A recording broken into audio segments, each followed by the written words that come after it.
धार के भोजशाला विवाद मामले में अब 6 अप्रैल से रोजाना सुनवाई होगी। मध्य प्रदेश हाईकोर्ट की इंदौर खंडपीठ में जस्टिस विजय कुमार शुक्ला और जस्टिस आलोक अवस्थी की बेंच सभी याचिकाओं को एक साथ सुनेगी। ये धार भोजशाला मामले में बात हो रही है। सुनवाई सोमवार दोपहर 2:30 बजे से शुरू होगी। आज हुई सुनवाई के दौरान अदालत ने स्पष्ट किया है कि पहले याचिकाकर्ताओं के तर्क सुने जाएंगे, इसके बाद आपत्ति दर्ज करने वाले पक्ष को अपनी दलीलें रखने का मौका दिया जाएगा। इससे पहले सुप्रीम कोर्ट ने भी इस मामले में अहम निर्देश दिए थे। शीर्ष अदालत ने स्पष्ट किया था कि भोजशाला विवाद में अंतिम फैसला हाईकोर्ट ही करेगा। सुप्रीम कोर्ट ने कहा था भारतीय पुरातत्व सर्वेक्षण यानी एएसआई की सर्वे रिपोर्ट, वीडियोग्राफी और पक्षकारों की आपत्तियों पर हाईकोर्ट अंतिम सुनवाई में विचार करेगा। अब 6 अप्रैल से शुरू होने वाले रोजाना सुनवाई में सभी पक्षों की दलीलों के बाद इस बहुचर्चित मामले में अहम फैसला आने की उम्मीद जताई जा रही है।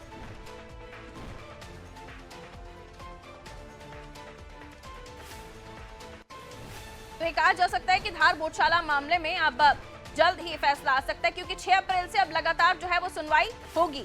मध्य प्रदेश हाईकोर्ट की इंदौर खंडपीठ में जस्टिस विजय कुमार शुक्ला और जस्टिस आलोक अवस्थी की बेंच सभी याचिकाओं को एक साथ सुनेंगे।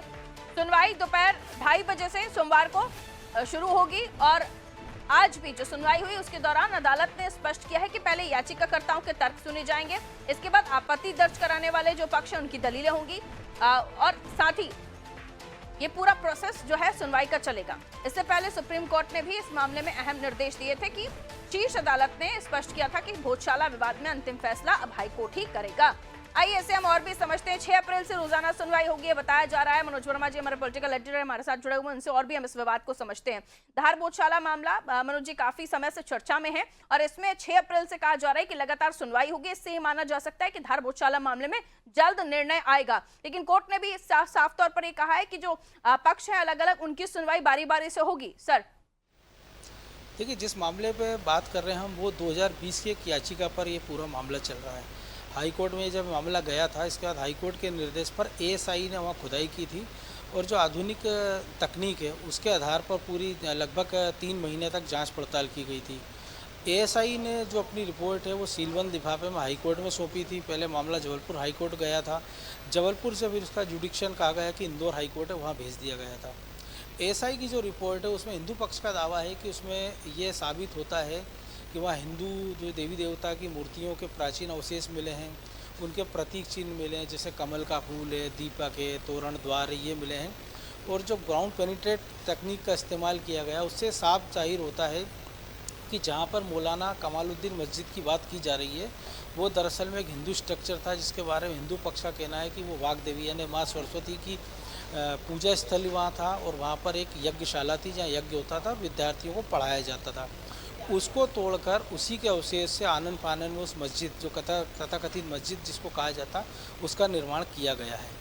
इसी को लेकर फिर मामला सुप्रीम कोर्ट तक गया था और जो मुस्लिम पक्ष है उसका कहना था कि जो एएसआई की रिपोर्ट है उसमें हमारे तर्कों को ध्यान नहीं रखा गया और उसके पहले जो माफ कीजिए दिग्विजय सिंह सरकार के समय जब एएसआई ने खुदाई की थी उन तथ्यों को भी इसमें शामिल किया जाए, क्योंकि तब इस प्रकार के कोई तथ्य वहाँ मिले नहीं थे। लेकिन चूंकि ये लगभग 20-30 साल पुराना मामला था, उस समय उतनी आधुनिक तकनीक उपलब्ध नहीं थी, इसलिए जो नई तकनीक है उस पर भरोसा करते हुए हाई कोर्ट ने फिर से जाँच कराई थी।